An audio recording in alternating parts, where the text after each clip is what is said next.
Assalamualaikum warahmatullahi wabarakatuh.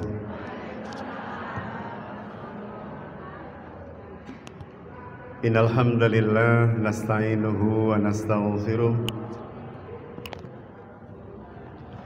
wa na'udzu billahi min sururi anfusina wa min sayyiati a'malina may yahdihillahu fala mudilla lahu wa may yudlil fala hadiyalah. Asyhadu an la ilaha illallah wa asyhadu anna Muhammadan abduhu wa rasuluhu la nabiyya ba'da.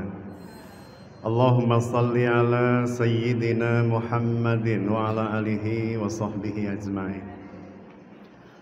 Qala Allah ta'ala fi Qur'anihil Karim, a'udzu billahi minasy syaithanir rajim. Ya ayyuhalladzina amanu taqullaha haqqa tuqatih wa la tamutunna illa wa antum muslimun. Wa qala aidan a'udzu billahi minasy syaithanir rajim. Innallaha astafa Adama wa Nuhan wa ala Ibrahim wa ala Imran 'alal alamin. Shadaqallahul adzim. Alhamdulillah, puji syukur kehadirat Allah Al-Khaliq yang maha mencipta, Al-Musawwir yang maha membentuk rupa, Al-Mudabbir yang maha mendidik dan membimbing kita, Al-Adil yang keadilannya sempurna, dan sekian banyak sifat-sifat mulia yang ditetapkan atas Allah dalam jumlah yang tak terbatas. Dan kita bersyukur kepada Allah di pagi hari yang penuh berkah ini dimuwajahkan di salah satu bait min buyutillah, rumah di antara rumah-rumah Allah. Semoga panjenengan semua beserta keluarga, wabil khusus keluarga Majelis Taklim Istiqomah Qalbun Wahid, seluruhnya senantiasa dalam berkah lindungan Allah Subhanahu wa taala hingga kelak panjenengan kembali kepada Allah dalam keadaan husnul khotimah sehingga layak mendapatkan laqab atau sebutan ahlul jannah insyaallah. Salawat salam semoga senantiasa lidah kita diringankan untuk menyampaikan atas junjungan kita baginda Rasulullah sallallahu alaihi wasallam dengan sebaik-baik salawat, dan kiranya hati kita membenarkan dan perilaku kita mengikuti, karena hanya dengan keimanan seperti itulah kelak kita akan dapat bagian syafaatul uzma dari beliau atas izin Allah Subhanahu wa taala insyaallah. Para bunda yang dirahmati Allah, memasuki minggu ketiga, hampir minggu keempat nggih, Zulhijjah 1443 Hijriah, masih lekat di dalam ingatan kita gemuruh kalimat talbiyah. Bahkan bisa jadi di hadapan saya ini sebagian barusan melaksanakan ibadah haji dan kundur. Kalimat talbiyah yang senantiasa menjadi kalimat yang menggetarkan dan menggentarkan. Karena kita senantiasa merindui kalimat itu kita lafadzkan di Biladil Haramain, di dua tanah haram. Minimal di Madinah tidak kita ucapkan kalimat talbiyah, tetapi ketika keluar dari Madinah menuju Makkah Al-Mukarramah melalui Bi'r Ali, kita melafadzkan kalimat talbiyah. Kenapa kemudian kami mengangkat tema ini? Tema yang berkaitan dengan haji adalah ibadah cinta. Haji adalah ibadah yang menyatukan. Haji adalah ibadah yang mensucikan dan membersihkan. Serta haji adalah ibadah yang mengangkat derajat dan mengistimewakan para hujjaj atau pelaku haji. Dan kita berharap meskipun yang sedang melaksanakan ibadah haji bukan teman, bukan kerabat, bukan saudara, tetapi kita semua berharap, termasuk saya pribadi sangat berharap, bermunajat kepada Allah kiranya keseluruhan jamaah haji yang kundur bukan hanya menuju ke Nusantara tetapi ke seluruh permukaan bumi, keseluruhannya mendapat gelar haji mabrur. Haji yang dipenuhi dengan kebaikan, haji yang bertambah kedekatan mereka dengan Allah, haji yang menjadikan mereka lebih dermawan, haji yang menjadikan mereka lebih menyambung tali silah ukhuwah, tali ukhuwah dengan lebih bersemangat. Para bunda yang dirahmati Allah, ketika berbicara bahwa haji adalah ibadah yang melahirkan cinta, maka kita tengok dari orang tua kita yang pertama kali memanasikkan haji dan kemudian diikuti oleh umat-umat setelahnya. Hamba yang saya maksudkan adalah Ibrahim alaihissalam yang tadi kami sebutkan di muqaddimah surah Ali Imran ayat 33. Ali Imran 33. Ketika Allah Subhanahu wa taala dawuh, innallaha, sesungguhnya Allah, istofa, telah memilih. Maka Mustafa itu orang pilihan. Maka Rasul itu disebut Al-Mustafa Al-Mukhtar, saking pilihannya. Innallaha astafa, sesungguhnya Allah telah memilih Adam, Nabiullah Adam alaihissalam, bapak seluruh manusia, wa Nuhan, dan Nuh alaihissalam, wa ala Ibrahim, dan keluarga Ibrahim, wa ala Imran, dan keluarga Imran, alal alamin, atas seluruh alam. Kita kaitkan ayat ini dengan ujung ibadah haji. Di dalam ayat ini Allah mengkisahkan, Allah menyebutkan ada 4 nama. Ada Adam, ada Nuh, ada Ibrahim, dan ada Imran. Di antara keempat orang ini, keempat nama yang disebut ini, 3 yang pertama adalah Nabi lagi Rasul. Sedangkan 1 yang terakhir Imran bukan Nabi dan bukan Rasul. Tetapi kemudian derajatnya diistawakan, disetarakan dengan ketiga hamba-hamba Allah yang disebutkan di awal. Imran memang bukan Nabi, bukan Rasul, tetapi namanya disejajarkan dengan Adam, Nuh, Ibrahim. Bahkan Allah di dalam ayat ini memilih Imran tidak sekedar menyebut namanya secara personal sebagaimana Adam dan Nuh, tetapi Allah mengawali dengan kalimat ala, keluarga, dan keluarga Imran. Jadi kalau diterjemahkan secara letterleks, firman Allah ini sesungguhnya Allah telah memilih Adam secara personal, Nuh secara personal, dan keluarga Ibrahim dan keluarga Imran. Allah hendak mengatakan kepada kita, bunda, Adam itu adalah contoh yang baik, tidak sekedar baik, baik, tetapi secara personal, individu, karena keluarganya bermasalah. Bahkan putranya Qabil menjadi cikal bakal pembunuh pertama dalam sejarah kehidupan manusia. Sehingga sebagian ulama menyebutkan maka setiap pembunuhan yang terjadi seba'da Qabil, itu Qabil dapatkan dosanya, karena dialah bapak pembunuhan manusia. Nuh disebut secara personal amargi Nabi Nuh ini meskipun disebut sebagai bagian dari Nabi yang ulul azmi, Nabi yang sabar, Nabi yang syukurnya teramat sangat luas. Betapa tidak 950 tahun berdakwah cuma dapat 80 orang. Itu berarti nggak mesti 10 tahun dapat 1 orang. Padahal jenengan kalau kemudian buka kajian, pengajian, tahsin, kok 10 tahun dapat 1 orang, insya Allah buyar. Nuh sabar, sabar. Tetapi keluarganya bermasalah. Istri beliau menolak dakwah beliau karena istri beliau ini dinikahi sebelum Nuh menjadi nabi. Dan punya suami nabi itu tidak enak, Bun. Jangan dibayangkan, oh Daniel suami saya nabi. Jenengan harus siap dimusuhi orang sak kota, bahkan sak negara. Itu konsekuensi istri nabi, maka kedudukannya pasti sangat mulia. Jadi Adam dan Nuh adalah contoh bagi panjenengan kula sami secara person, individu, tapi tidak dengan keluarganya. Beda dengan dua nama yang disebut oleh Allah di akhir ayat ini. Yang pertama Ibrahim yang akan kita bahas, yang kedua Imran yang baru saya bahas nanti malam di Persada Sayang. Karena nggak cukup ini Ibu kalau saya bahas dua-duanya, harus saya pisah. Karena yang di Persada Sayang juga hadir saat ini itu, jadi tahu Ibrahim nanti malam tahu Imran.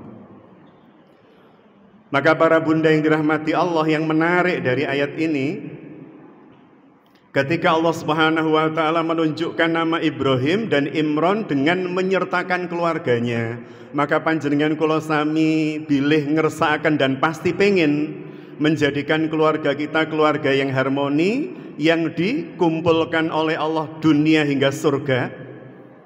Maka contohlah keluarga Ibrahim, keluarga Imran.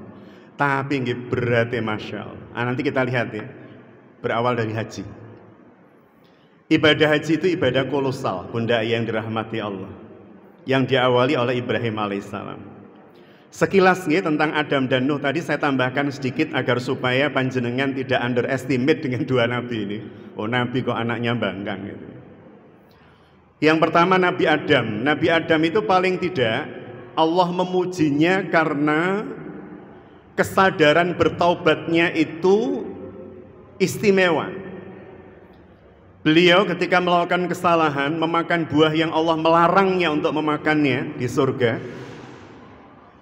ketika Allah menyampaikan la taqrab hadhihi sajarah, jangan engkau dekati pohon ini wahai Adam, dan dibujuk, digoda dengan iblis, dan iblis godanya tidak main-main bunda. Adam ini tergelincir elit, tergelincirnya itu tergelincir halus, tapi begitu pun kemudian hukumannya berat. Iblis itu menipu Nabiullah Adam alaihissalam karena menggunakan nama Allah. Dia menggunakan nama Allah Subhanahu wa ta'ala, fa bi izzatillah, dan demi nama zat yang maha mulia agung, punya kemuliaan, Allah maksudnya. Robmu tidak berharap engkau kekal dengan cara menjauhkanmu dari pohon itu. Tapi kalimatnya dia menggunakan nama Allah. Sehingga dari sini kata Gus Bahauddin Nur Salim. Jadi beliau kemudian mengatakan sejelek-jeleknya Adam ketika tergelincirnya itu bersebab iblis menggunakan nama Allah. Jadi beliau percaya pada iblis karena iblis menggunakan nama. Ada enggak bun orang yang menjadikan panjenengan percaya karena bawa-bawa nama Allah? Demi Allah. Sejak kecil bahkan kita diajari nggak benar begitu. Kita pakai bilah, sumpah, bilah, ciker. Sumprit kata bunda. Jadi bunda yang dirahmati Allah, Adam itu tergelincirnya begitu dan cepat sadar. Dan ketika sadar, beliau ini alaihissalam, Nabiullah Adam, boten nyalah-nyalahkan orang lain. Ini yang istimewa. Jenengan akan sulit ketemu kalimat di dalam Al-Quran ketika Adam menyalahkan iblis. Gak ketemu kita, sulit. Ketemunya kita Adam melakukan pertaubatan dengan doa yang senantiasa kita baca tiap harinya. Rabbana zalamna anfusana wa illam taghfir lana tarhamna lanakunanna minal insyaallah. Jadi Rabbana zalamna anfusana, anfus. Wahai Rob kami telah mendolimi diri kami sendiri. Adam tidak mengatakan, ya Rob saya tergelincir karena iblis, mboten. Padahal banyak orang tua, banyak ibu-ibu, banyak bapak-bapak sejak kecil mengarahkan anaknya untuk tidak introspeksi, tidak muhasabah. Kalau kesandung yang disalahkan jalannya, kalau ketatap meja sing digepuk mejone nakal, kodoke mlayu, tikuse nakal. Sehingga ketika anaknya dewasa, maka anak terbiasa untuk kalau sedang sulit, susah nyalahkan orang. Karena sejak kecil diajari nyalahkan kodok, tikus, meja, pintu, macam-macam. Makanya Ustaz Muhammad Fauzil Adim itu menulis buku judulnya Apa Salahnya Kodok. Kasihan Bu, terus disalah-salahin. Nah Nabi Adam nggak begitu. Nabi Adam itu mengajarkan pada kita kalau ada hal yang menyesakkan, hal yang menyempitkan, hal yang tidak mengenakkan, maka muhasabah dirilah. Maka seringkali kita lupa dengan jalan ke dalam. Kalau solusi selalu, yuk kita cari jalan keluarnya. Padahal yang sering itu justru yang salah jalan ke dalamnya. Tapi kita sering mengatakan, yuk kita cari jalan keluar. Ya ini bahasa-bahasa saja, penggunaan bahasa saja. Jadi ini Adam istimewa sekali. Maka kemudian beliau oleh Allah Subhanahu wa taala diterima taubatnya dan dipertemukan dari India dengan Jiddah. Ibunda Hawa itu kan nenek kita, Jaddun itu kakek, Jaddatun itu nenek. Maka karena nenek kita turun di tempat pelabuhan yang sekitar berapa puluh kilometer dari Mekah itu, hari ini kita sebut dengan Jiddah, nenek. Dan di sanalah makam nenek kita Hawa. Jadi akhirnya dipertemukan. Intinya Rabbana dzalamna anfusana itu akan menghantar panjenengan pada solusi sebuah masalah. Kalau punya masalah berat, nggak ketemu ujungnya, nggak bisa lihat pangkalnya, maka banyak-banyaklah bermuhasabah dengan Rabbana dzalamna anfusana. Termasuk nanti doa Dhunnun, Nabi Yunus juga ya. Kemudian yang kedua Nabi Nuh. Nuh ini tetap istimewa meskipun tidak bersama keluarganya karena sabarnya memang berlipat-lipat. Ratusan tahun mendampingi umatnya dan beliau ini termasuk nabi kedua yang nanti kita akan lari pada beliau pada saat di Yaumul Mahsyar mencari syafaat. Nabi Adam kita datangi, sepurani ya nduk ya le. Bapakmu iki ya wedi mbek dosane dhewe. Sana pada ayahmu yang kedua itu Abul Bashar Atsani, bapak manusia yang kedua. Kenapa disebut bapak manusia yang kedua? Karena sebada banjir bandang Nuh itu tidak ada manusia yang hidup, begitu kata para mu'arrikh, kecuali yang ada dalam bahtera. Sehingga manusia hari ini adalah keturunan manusia dalam bahtera itu, wabil khusus keluarga besar Nuh, Sam, Ham, dan Yafid. Dan yang ketiga, wah ini kita masuk Ibrahim ini sudah ya, puncaknya hari ini, bahasan kita pagi ini. Ketika seluruh jamaah berangkat haji, tahun ini hajinya namanya Haji Akbar, karena wukuf di Arafah bertepatan dengan hari Jumat. Subhanallah. Dan beruntunglah siapapun yang dipanggil oleh Allah, karena dipanggil oleh Allah itu bukan perkara mampu, tetapi perkara bagaimana Allah memampukan seseorang untuk memenuhi panggilannya.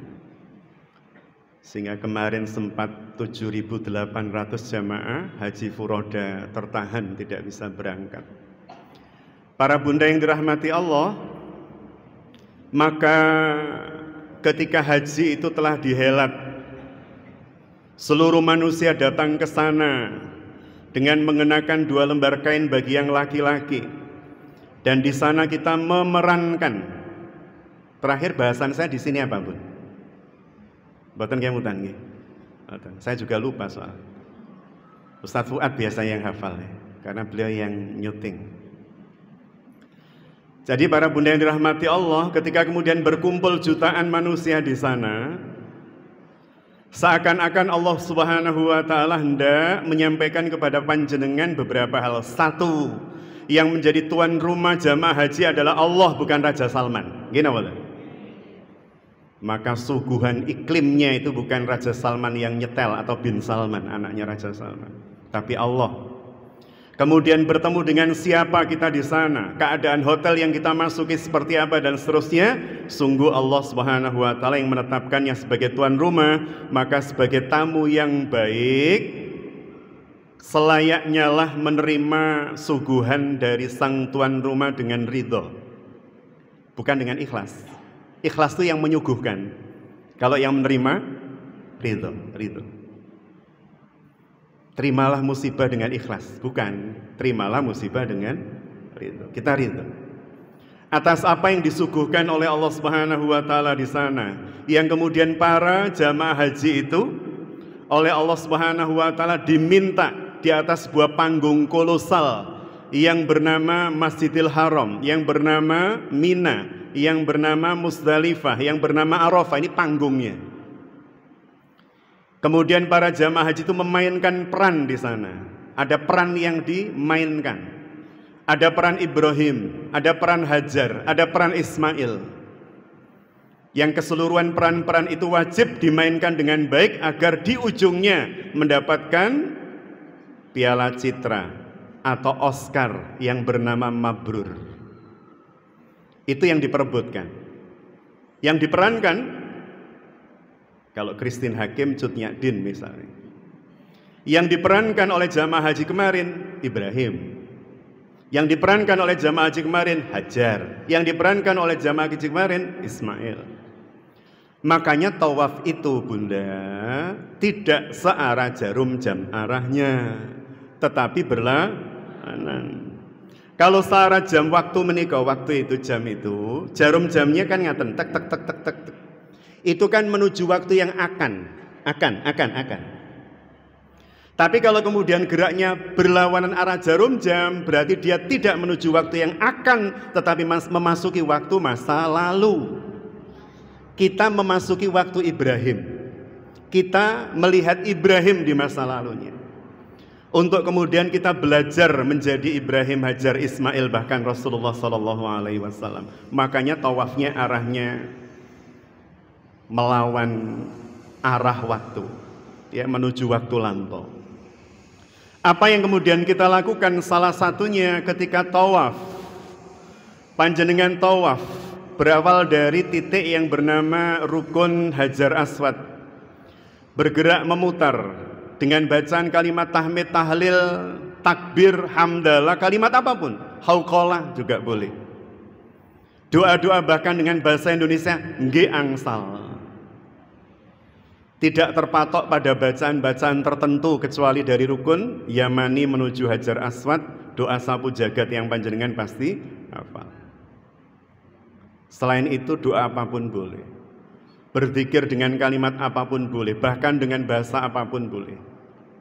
Maka para bunda yang dirahmati Allah, ketika memakai baju ihram, kain ihram, para bunda memakai baju yang disyariatkan, disunahkan berwarna putih, sunnah.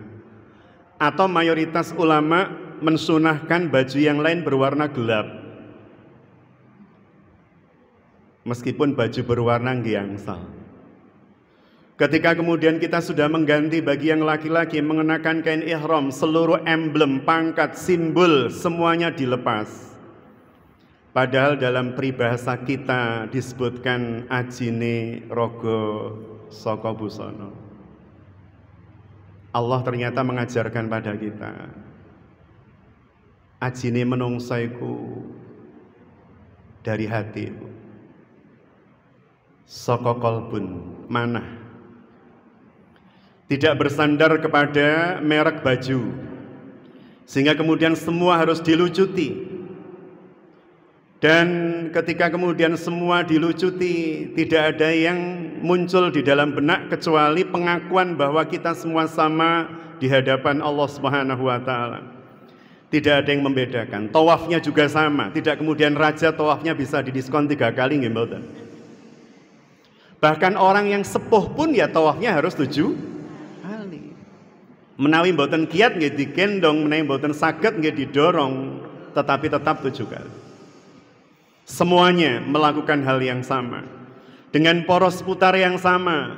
Disebut Baitullah. Sejatinya Ka'bah itu bukan tempat yang hebat, mewah, atau apa nggih, unik bangunannya nggih mboten.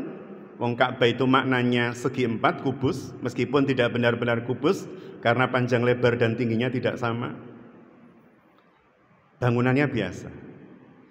Dan memang Allah mengajarkan kepada kita yang terpenting poros putarannya adalah poros putaran Allah. Panjenengan bergerak dari pagi hari sampai sore hari, keluar dari rumah masuk ke rumah lagi. Yang terpenting bukan keluar atau masuknya, tapi poros bergeraknya.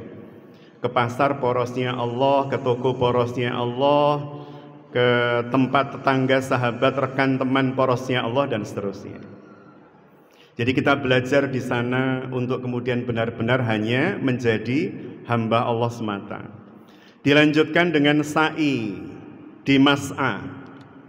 Pada saat kita melakukan sa'i, maka kita sedang memerankan seorang wanita yang kesabarannya Masya Allah. Seorang wanita yang mengajarkan panjenengan kula sami betapa pentingnya berhusnudzon kepada Allah. Husnudzon marang Gusti Allah menika nggih mboten perkawis gampil.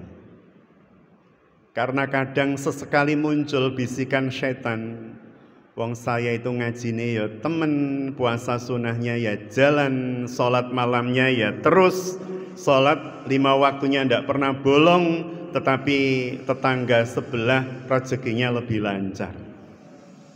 Setan ini, udah setan. Karena memang sholat tidak didesain untuk menambah pundi-pundi harta. Kalau sholat itu didesain oleh Allah untuk menambah pundi-pundi harta, Bun, Allah memerintahkan malaikat tolong buka outlet depan masjid Aulia Sono Gedong.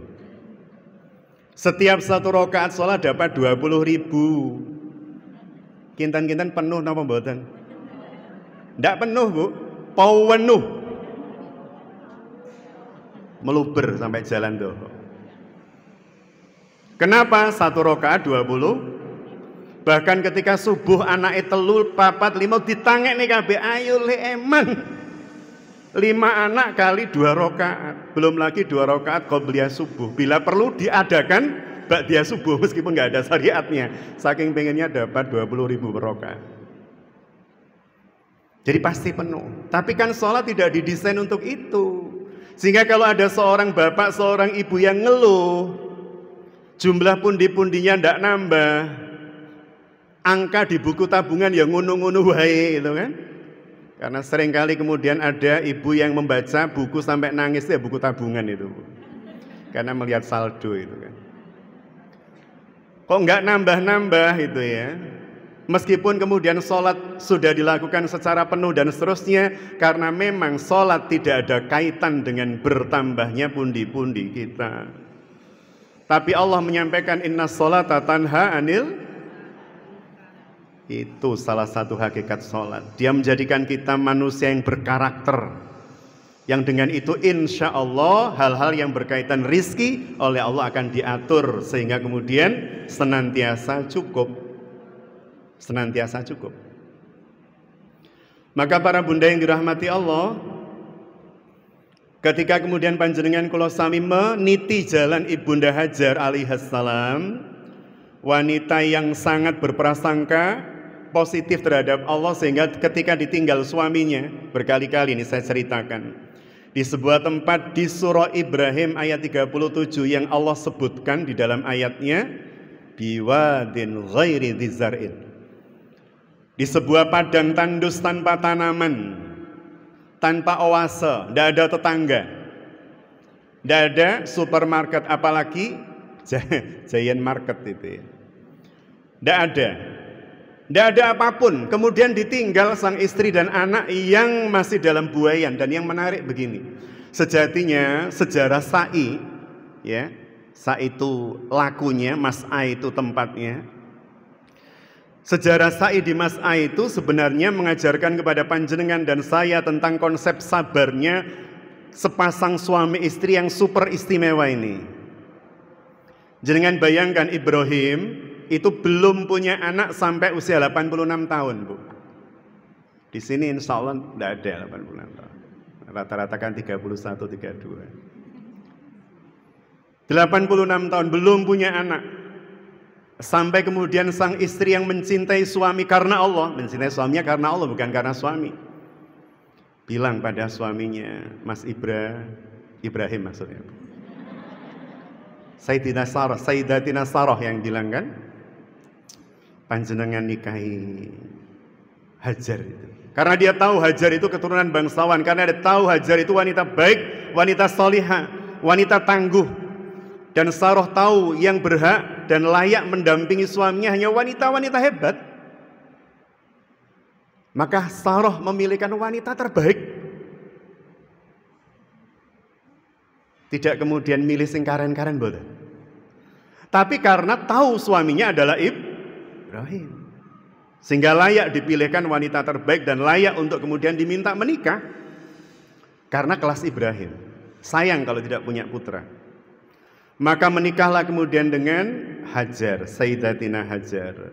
Dan rentetannya panjang sampai kemudian diungsikan perjalanan jauh sampai di biwatin ghairi dzar'in. Coba jenengan bayangkan ya. Ketika Ismail lahir, hadir, Ibrahim seneng napa mboten? Mboten leres. Mboten seneng, Bu, seweneng.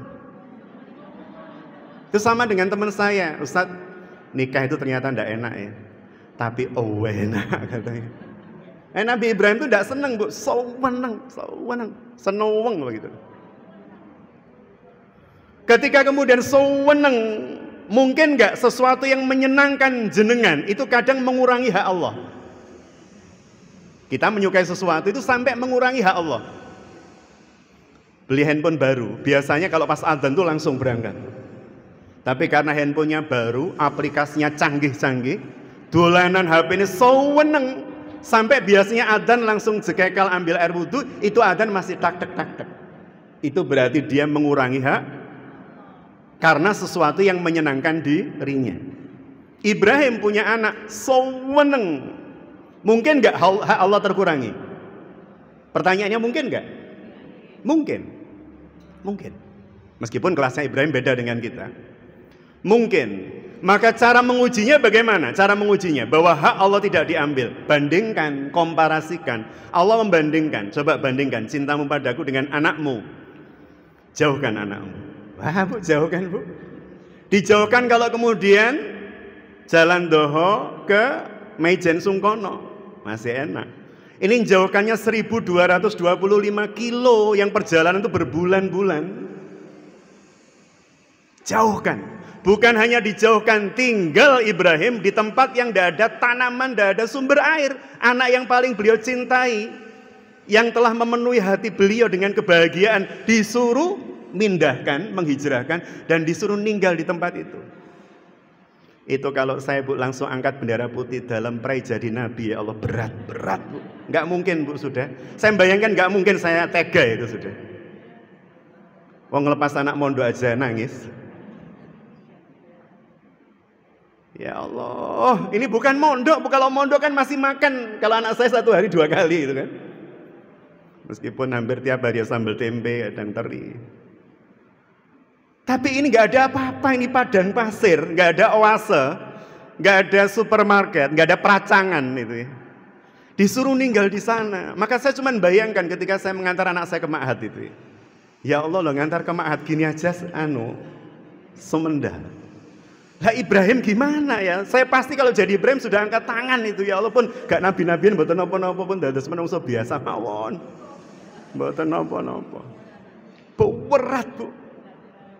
Nah itu disuruh ninggalkan bukan hanya anak ya, 1 paket dengan istrinya. Jadi beratnya, Masya Allah. Makanya Ibrahim juga bisa ngomong, sudah ditanya berkali-kali oleh Hajar, apakah engkau akan meninggalkan kami di sini? Mboten saged ngendikan. Cuman tubuhnya berguncang nangis. Sampai Hajar, wanita hebat luar biasa yang saya tidak bisa menjangkau iman beliau itu, bilang pada sang suami, apakah ini perintah Allah, Mas Ibra gitu ya. Apakah ini perintah Allah, wahai suamiku?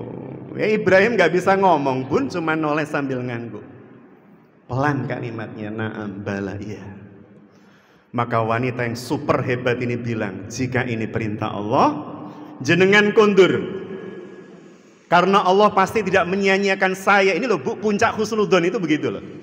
Husnudzon pada Allah. Jika ini memang perintah Allah, tidak mungkin Allah menyia-nyiakan saya. Ya Allah. Suaminya suruh pulang 1225 kilo, yang kalau kemudian pakai onta butuh waktu 1 bulan lebih.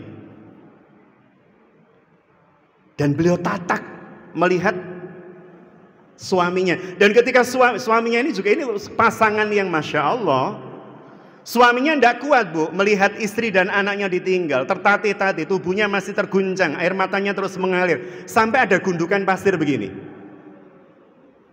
Kata Syekh Wahbaz Zuhaili, Profesor Dr. Wahbaz Zuhaili, dan di gundukan itulah Ibrahim itu kemudian ada di sebaliknya. Jadi dulu, Bun, mohon maaf ya, kalau kita melakukan perjalanan jauh di padang pasir, padang gurun, itu kan boten wonten rest area. Jadi kalau kemudian mohon maaf ya, mau buang air, itu kita harus mencari gundukan pasir yang kalau kita di sebalik itu nggak kelihatan orang. Ibunda Isa pernah mengalami itu kan.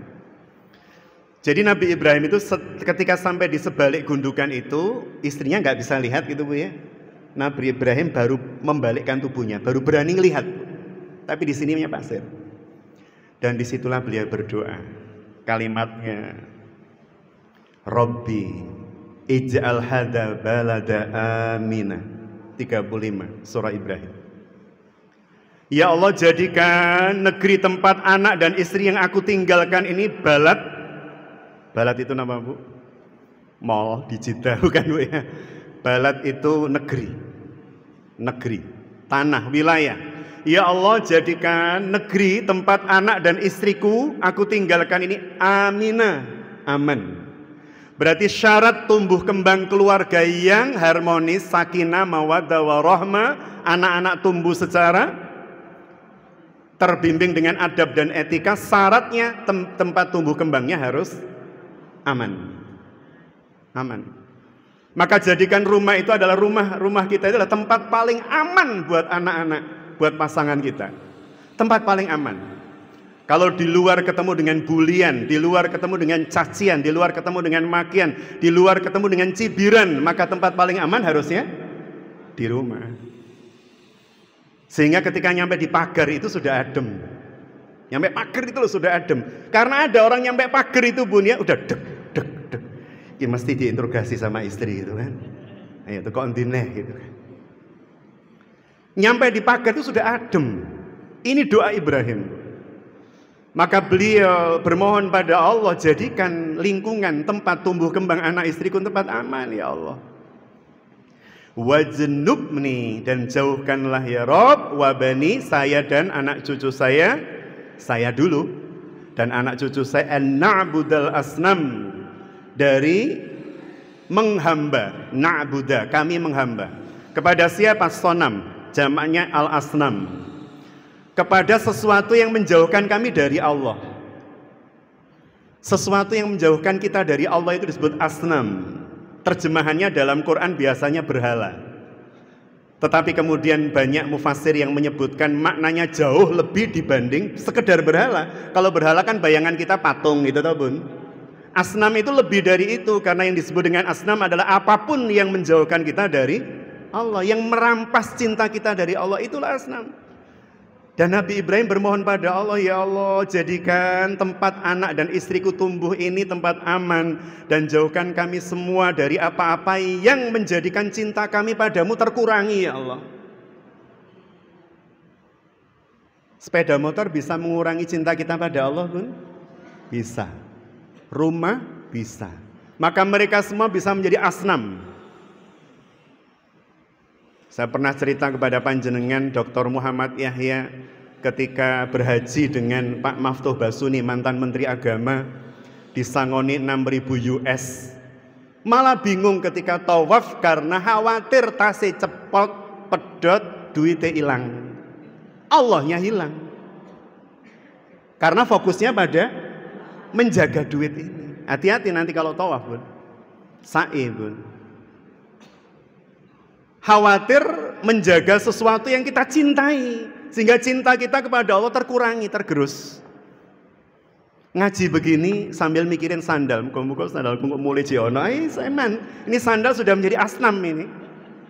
Karena dia menggeser kecintaan kita pada Allah.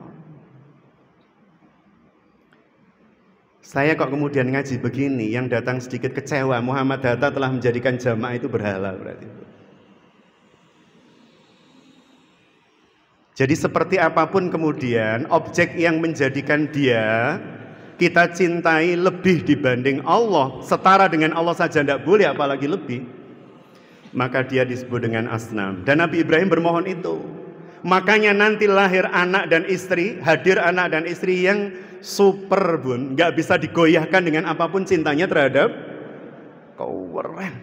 Saya itu membaca berkali-kali kisah Ibrahim itu takjubnya nggak habis-habis. Ini keluarga ya kok super keren begini. Istrinya itu tabah ditinggal dengan kalimat mas jenengan kondur. Kalimatnya nggak ada tambahan begini, nggak ada tambahan mas jenengan kondur pun jenengan kondur ke istri pertama nggak apa-apa. Nggak ada begitu, nggak ada begitunya. Nggak ada jengkelnya, nggak jenengan kondur. Karena ini yang merintahkan Allah, saya dengan Ismail di sini. Kalau yang merintah Allah, mas jangan khawatir, Allah nggak akan menyia-nyiakan saya. Bahkan Allah itu penjagaannya lebih dibanding jenengan. Waduh Bu, itu, aduh, nggak nutut itu iman saya Bu, seperti Hajar itu. Penjagaan Allah itu mas lebih dibanding penjagaan jenengan kepada saya. Allahu Akbar. Ibrahim meninggalkan meskipun dengan cucuran air mata, terus di sebalik bukit baru doa. Itu persis ketika panjenengan ngantar anak dulu waktu TK. Epok-epok gak nguasno, itu kan? Tutuk aduan baru noleh itu kan. Ternyata anak masih nunggu kita. Ibrahim ini sampai kemudian di sebalik bukit berdoa. Setelah itu beliau lanjutkan doanya, doa-doa Ibrahim pun, agar supaya keluarga kita sakinah, mawaddah, warahmah, wabarakah. Yang pertama, ciptakan tempat aman buat anak dan pasangan atau siapapun yang ada di rumah kita. Yang kedua, kita harus menjadi contoh. Ibrahim tadi berdoa, jauhkan aku dan anak cucuku dari asnam. Berarti kita yang harus mencontohkan mereka bahwa handphone, bahwa apapun itu tidak bisa mencegah kecintaan kita terhadap Allah. Maka ketika dengar adzan sang ayah dilihat oleh anaknya, matikan HP terlebih dahulu, matikan taruh, dan anak melihat, maka menjadi contoh itu kan. Setelah itu doa Nabi Ibrahim di ayat ke-37, Rabbana, wahai Rabb kami. Doanya Ibrahim bukan ilahi loh, bukan ilahi, enggak. Ini juga keren pemaknaannya. Karena kalau ilahi itu sesembahan, sesembahan yang disujud ruku'i. Tapi kalau sudah Rabb, wahai yang maha mencipta aku, melindungi aku, memberi rizki aku, memberkahi aku, dan seterusnya, mendidik aku. Maka beliau memanggil kata sifat Rabb Allah, Rabbana, ini sesungguhnya aku askantu telah meninggalkan min di antara atau dari dzurriyyati sebagian keturunanku biwadin di sebuah tempat padang ghairi dzar'in yang tandus tanpa tanaman indah di sisi baitikal muharram, rumahmu yang mulia. Jadi Ibrahim mengajarkan pada kita setelah tempatnya dipastikan aman, kemudian diberikan pesan untuk tetap menjaga cintanya pada Allah yang tidak boleh tergantikan dan tergeser oleh apapun. Setelah itu kemudian dicarikan tempat tinggal yang inda baitikal muharram, dekat dengan rumahmu yang mulia, yang suci. Maka kemudian panjenengan kula sami mencarikan kos-kosan, kontrakan anak-anak kita, carikan yang kalau ditawari ini perumahan begini bagus bla bla bla bla bla. Pertanyaan kita berikutnya adalah, musolanya di mana ya? Masjid perumahan ini di mana ya? Ibrahim mengajarkan itu. Inda baitikal muharram. Karena kalau rumah panjenengan itu dekat masjid, paling tidak tiap hari melihat orang lalu lalang masuk atau keluar. Orang pakai mukena, orang pakai sarung, terbiasa melihat hal baik, terbiasa mendengar hal baik, maka membentuk habit, kebiasaan dalam berpikir dan merasa. Jangan mencarikan anak kos-kosan atau kontrakan yang dekat dengan mall atau pasar. Pasti cepat minta dikirim uang lagi. Kalau dekat dengan masjid, semoga kuat tirakatnya. Jadi di padang pasir tanah, Rabbana liyuqimus shalah, baru bicara sholat Bun. Setelah tempatnya aman, nyaman, terjauhkan dari apa-apa yang mengganggu kehusukan tadi, setelah itu kemudian ditempatkan di dekat rumah Allah, baru setelah itu berbicara tegakkan sholat. Dan semoga kami menjadi hamba-hamba yang menegakkan sholat. Faj'al, wah ini keren Bu kalimatnya, Masya Allah. Kalimat Allah ini ya, indah sekali. Kalimat Allah yang merupakan kalimat Ibrahim alaihissalam ketika berdoa. Wahyunya wahyu Allah mengutip kalimat Ibrahim. Ibrahim berdoa begini, faj'al, dan jadikanlah afidah, hati, minan nas, sebagian besar manusia, tahwi ilaihim, terikat, muncul rasa sayang pada mereka, pada anak dan istri saya. Bun, ini adalah doa yang bagi saya jenengan harus melafatkan buat putra putri panjenengan, buat keluarga. Allahumma ja'al afidata minan nas tahwi, kalau Nabi Ibrahim, ilaihim, atas mereka, anak dan istri saya itu ya Allah. Jadikan setiap ketemu orang, komunitas, tetangga, daerah, wilayah, orang-orang yang di sana itu sayang dengan keluarga saya. Kalau kita jadinya Allahumma ja'al afidata minan nas tahwi ilaina, kami, keluarga kami. Ya Allah, jadikanlah setiap orang yang bertemu dengan anak saya, pasangan saya, bertemu dengan saya, semuanya menjadi orang-orang yang punya sifat kasih terhadap kami. Bukan malah musuhi. Seperti jenengan kalau masuk kota Mekah itu loh.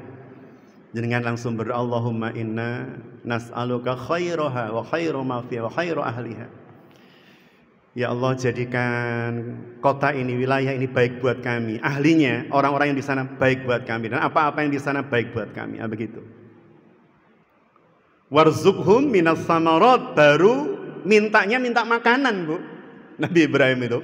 Yang pertama, wilayahnya aman, jauh dari asnam, kemudian dekat dengan rumah Allah, menegakkan sholat, dicintai manusia, baru ya Allah setelah itu beri makan. Kalau kita mau rekreasi yang kita pikirkan masjid dulu atau makanan yang kita bawa itu ya Bu ya. Ini doa Ibrahim itu terakhir Bu, poinnya di list itu terakhir. Baru warzuqhum minas samarat. Karena samarat ya buah-buahan, karena makanan buah-buahan yang kita konsumsi itu kalau berasal dari wilayah yang aman, orang-orangnya baik, dekat rumah Allah, dari orang-orang yang menegakkan sholat, itu pasti makanan yang berkah Bu. Bukan hanya halal, itu pasti produk makanan yang dan yang diminta oleh Ibrahim hari itu adalah minas samarat, dari buah-buahan. Makanan yang pemenuhan atas asupan kebutuhan protein, mineral, zat besi, macam-macam ada di situ. Dan ternyata balat yang didoakan Ibrahim itu hari ini semua samarat itu ada. Semua jenis buah itu ada di Mekah. Meskipun tanamannya tidak ada di sana. Pohonnya nggak ada, tapi buahnya ngumpul di sana, reuni di sana, masya Allah. Itu berkah doa. Dan di ayat ke-40 beliau berdoa, Robbi ja'alni muqimas shalah, ya Rob, jadikan aku dan anak cucuku orang yang melanggengkan sholat. Wa min dzurriyyati, dan anak cucuku. Lah yang terakhir kalimat beliau ini yang membuat kita itu kadang, ya Allah, Nabi Ibrahim kok nggih etikane masya Allah. Ujungnya begini, Rabbana wa taqabbal du'a, wahai Rabb kami, semoga doa saya ini jenengan perkenankan doa saya, kabulkan ya Allah. Ini padahal Khalilullah, ini kekasih Allah, masih khawatir doanya tidak di. Kadang manusia hari ini milenial itu kemendel Bu ya. Nggak tahu yang dimakan apa, yang diucapkan apa, bendungo wis anggere diterima Gusti Allah ngono. Padahal kelasnya Ibrahim itu Rabbana wa taqabbal du'a. Ya Allah, jenengan perkenankan doa saya. Maka para bunda yang dirahmati Allah, ini yang diajarkan oleh Ibrahim, salah satunya dari tempat di mana para jamaah haji berkumpul di sana. Jadi mereka melafat membaca, termasuk ketika dari Safa ke Marwah, mereka diajarkan sebuah konsep ikhtiar dari sunatullah, di mana seorang istri Nabi yang kekasih Allah ketika berharap pertolongan tidak langsung nyuwun, tapi ikhtiarnya didahulukan sembari wirid dzikir kepada Allah. Hajar tidak kemudian langsung, ya Allah, lawang yang merintahkan saya di sini panjenengan, tanggung jawab ya Allah, kering ya Allah. Ternyata mboten, beliau lari Safa Marwah 7 kali, berarti ujungnya di Marwah. Baru Allah memberikan air, dan hadiah airnya tidak pada lintasan Safa dan Marwah, tapi di kaki Ismail yang bertepatan dengan hentakan ujung sayapnya Jibril, jedak keluar air. Seakan-akan Allah hendak mengatakan, seringkali solusi dari masalah bunda saya kita semua dalam hidup oleh Allah tidak diberikan pada jalan yang kita sedang melakukannya, mengikhtiarkannya. Harusnya umroh itu solusinya untuk bisa umroh nabung, ngumpulin duit, bayar. Tapi ada kalanya Allah memberikan jalan keluar tidak melalui itu. Gak nabung, tidak mengumpulkan duit, tiba-tiba bisa umroh. Ini berarti jalan di luar land tadi itu. Maka bunda yang dirahmati Allah, itulah yang diajarkan oleh Ibrahim. Dan akhirnya saya tutup nih, di 9:30 kurang 3 menit. Buah dari didikan yang seperti itu adalah seorang anak yang balagha ma'ahu sa'ya. As-Saffat ayat 102. Falamma balagha ma'ahu sa'ya, maka ketika anak itu sudah sampai pada usia balagha baligh, Ismail ditinggal oleh ayahnya pulang ke Al-Khalil, Hebron, Palestina. Ketika ditinggal pulang ke sana, kembali lagi kepada Ismail. Ismail sudah balik. Udah balik, udah sa'ya, enak diajak ngobrol, enak diajak ngomong, enak diajak diskusi, enak diajak rewang-rewang. Le, ambilnya batu iku nak, nih Ka'bahnya ditata batunya, kan begitu. Ayo nak ambilkan tinggal satu ini, cari batu yang istimewa. Maka Allah kemudian mengilhamkan melalui Jibril kepada Ismail, Hajar Aswad itu. Anak yang sudah gede, enak diajak ngobrol, diajak nyambut gawe dan seterusnya. Kira-kira senengnya Ibrahim di waktu kecil dulu dengan di waktu sekarang Ismail sudah remaja, itu lebih senang mana, Bu? Remaja. Jenengan ketika sudah punya anak gede, enak diajak ngobrol, diajak ngulek bareng, diajak masak, diajak, itu pasti senangnya luar biasa. Kok nurut, mau bantu dengan sukarela, sukacita. Kalau anak sekarang mungkin karena sukacita sambil bersiul-siul gitu, masak atau apa. Kalau anak laki-laki, lah ini menyenangkan sekali. Jadi cintanya kepada Ismail sudah pol-polan ini. Maka diuji lagi oleh Allah. Makanya cintanya jenengan terhadap apapun jangan pol-polan, Bu. Pasti diuji, Bu. Maka diujilah oleh Allah cintanya Ibrahim yang sudah mulai pol-polan terhadap anaknya ini, agar tidak menggeser cintanya pada Allah. Dan ujiannya pol-polan juga, beratnya sembelih, Bu. Bukan dijauhkan, bukan. Bukan dihijrahkan seperti ini, boten, sembelih sudah. Sekaligus untuk mengajarkan manusia di zaman itu yang masyarakat Yunani kuno, Romawi kuno, Bizantium, Persia, itu kan Hindustan. Itu kan kalau ada masalah di sebuah negeri atau wilayah, salah satunya dengan cara apa? Tumbal. Anak disembelih, anak dilempar dalam kawah, gadis dibakar. Pernah dengar begitu, Bu? Semasa lalu kan memang begitu, sembelih. Kalau di Hindustan itu wanita gadis masukkan ke sungai Gangga, diikat masukkan ke sungai Gangga. Mati jadi tunggal sungai Gangga, kata mereka begitu. Maka Allah seakan-akan mengiyakan model itu dengan cara Ibrahim sembelih anakmu. Karena mimpi Ibrahim cuma merasa syaitan. Allah itu Rahman Rahim, nggak mungkin perintahnya sengeri ini, nggak mungkin. 2 kali tetap mimpi, 3 kali mimpi yang sama, beliau yakin Allah ini sudah. Maka beliau kemudian meminta anaknya dalam keadaan hati yang berdegup kencang, jantungnya sudah nggak bisa dikendalikan, Bun. Tubuhnya sebenarnya lemes, tapi karena ini perintah Allah, beliau menomorsatukan. Berat, tapi mendahulukan perintah Allah, itu ikhlas. Ringan, tapi kalau meninggalkan perintah Allah itu tidak ikhlas. Jadi ikhlas itu bukan perkara berat atau ringan, tetapi menomorsatukan perintah. Ibrahim itu berat, Bu, tapi menomorsatukan perintah Allah. Dan hebatnya anak ini, Ibrahim ini ketika mau nyembelih bilang dulu, kalimatnya begini, Bun. Ya bunayya, wahai putraku yang tersayang, ini sesungguhnya aku telah melihat fil manami, dalam tidurku, anni sesungguhnya aku adbahuka, diminta menyembelihmu. Abahmu diminta Allah nyembelih kamu, nak. Tapi dibilang Ibu, fil manami, dalam mimpi. Kalau jenengan bilang sama suami, ya aku mambengi ngipi loh ya, ning burine oma itu ada harta karun ya, kalau di total 10 miliar. Kira-kira suami jenengan apa langsung ambil cangkul, ayo mah? Atau kemudian Allah ngimpi? Atau B bu? Langsung ambil cangkul, ayo bu dicangkul bu? Atau kemudian suami jenengan bilang, Allah cuma mimpi mah? A atau B bu? B, karena jenengan dan saya bukan Ibrahim, nggak layak dipercaya mimpinya itu. Ibrahim bilang, ini bukan perkara nemu uang loh ini, nyembelih kamu nak. Fil manami dalam mimpiku, nah abah ini, ani adbahuka, diperintah Allah saya ini abahmu ini untuk adbahuka, mau nyembelih kamu nak. Maka meskipun menyembelih ini perintah Allah dan wajib, Ibrahim masih bilang begini, fandur madataro, pilih, menurut kamu keren. Padahal wajib loh ini. Karena apa? Tahu siapa Ismail, didikan istrinya Hajar yang hebat. Maka jawaban Ismail, qol ya abadi, bukan ya abi bu.